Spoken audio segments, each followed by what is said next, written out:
the famous narration that might seem to indicate that Dajjal is alive and healthy as we speak, and that he is chained up in some exotic island.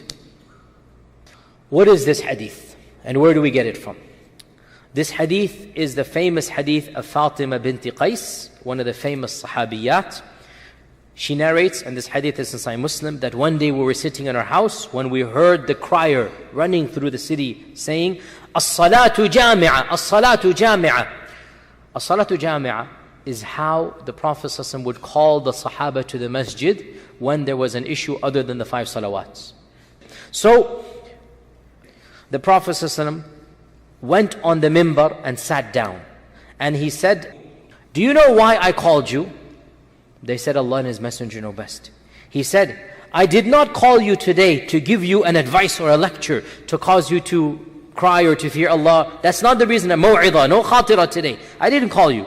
But rather, I came to tell you what Tamim ad-Dari came to inform me." Tamim ad-Dari was one of the few Sahabi who was a Christian and then embraced Islam. The majority of Sahaba were pagans.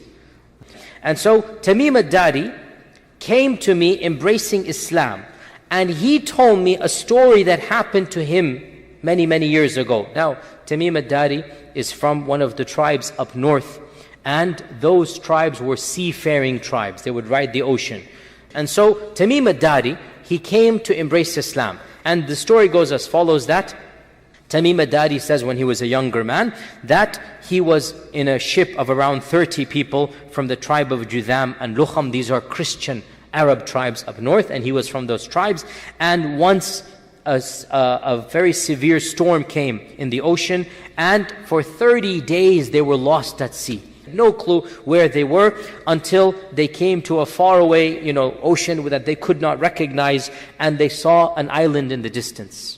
So some of them, Tamim ad-Dari and a few of them, took the smaller boat to go get some water, to go get some food. So every large boat has that small boat to go in. So they took that smaller boat to go to that island, and when they landed on that island, they met a very terrifying animal, a beast that could speak to them, a dabba that could speak to them. And Tamim saw this and his people, and they were terrified. And the beast said, "Come with me. I'm going to take you to my owner or my master." And they went to this island, and they went to this cave where they saw a man larger than any man they have ever seen. And the man was tied up in a more severe manner than any man they have ever seen. And the man then began to ask a number of questions. And it goes like, 10 questions or so. I'm not going to go into all of them. And they were so terrified, they just responded one after the other. And until in the end, the last question was, "Has the Ummi Prophet been sent amongst the Arabs?" And Tamim ad-Dari at this time was a Christian, but he was an Arab. He knows the Prophet has come. So he says, yes, he has been sent. And he has come out from Mecca, and he has settled in Yathrib, because he didn't call it Medina, because only Muslims called it Medina. Dajjal then said, "If there is good in the Arabs, they should follow him, and I will tell you about me. I am the Masih, and it is only a matter of time before I am let loose. And when I am let loose, I shall visit every single city on earth in 40 days, except for Mecca and Medina, for they are made haram for me. Every time I come to them, the angels will stop me." Then the Prophet ﷺ stopped his lecture, and he said, "Did I not tell you about the Dajjal?" And they said, "Yes, you did." Now this hadith ends over here. Now, this hadith is the famous hadith of Tamim ad-Dari, narrated by one Sahabiya, Fatima binti Qais. And it is in Sahih Muslim, and its chain appears to be authentic. Now, this hadith has caused a lot of controversy in the Ummah. Why and how? Because it throws a spanner in what we seem to know about the Dajjal. Other traditions mention that the Dajjal will come towards the end of times. They mention he shall be born to a parents who were childless for many, many years, and they're making dua for a child, and they shall be given a child, and they will not recognize that it is the Dajjal. Whereas this hadith seems to throw all of that to the wind. And the Dajjal is alive and healthy, he's tied up, he knows he's the Dajjal, etc., etc. And because of this, this leads us to a very deep issue. Is it allowed to problematize hadith based upon the content and not based upon the chain?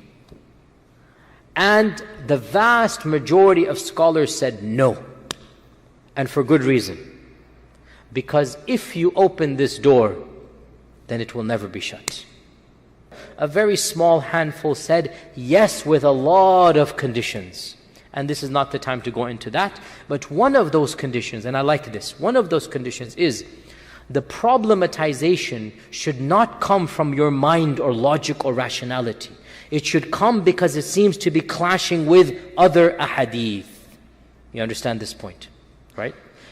We have to now reconcile between this. So, based on this issue, we have some great ulama from the past and from the present, they did problematize this particular hadith.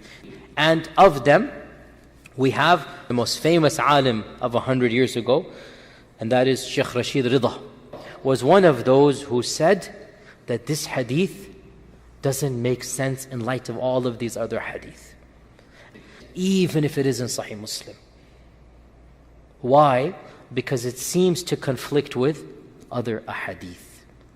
So in reality, I have to be honest, I am sympathetic to this minority voice, because it doesn't make sense that the Dajjal is alive and healthy.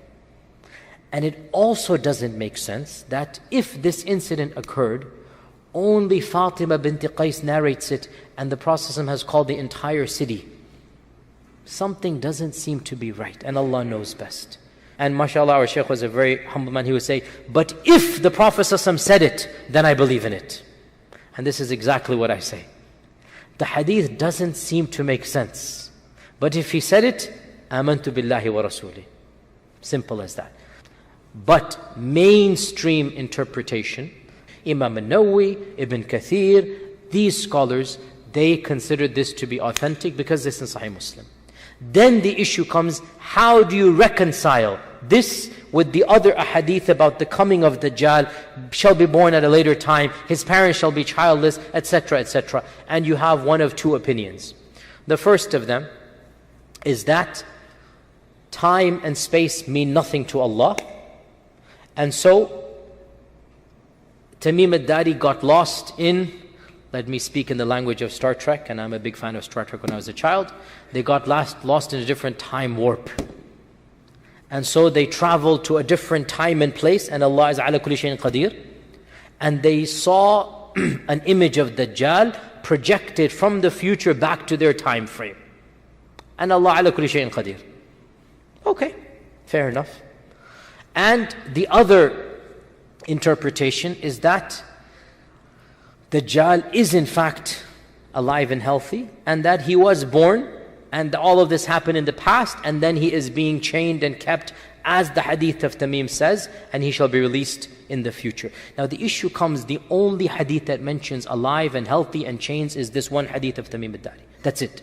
Every other hadith gives a different narrative. Which version do you want to follow? I leave it to you.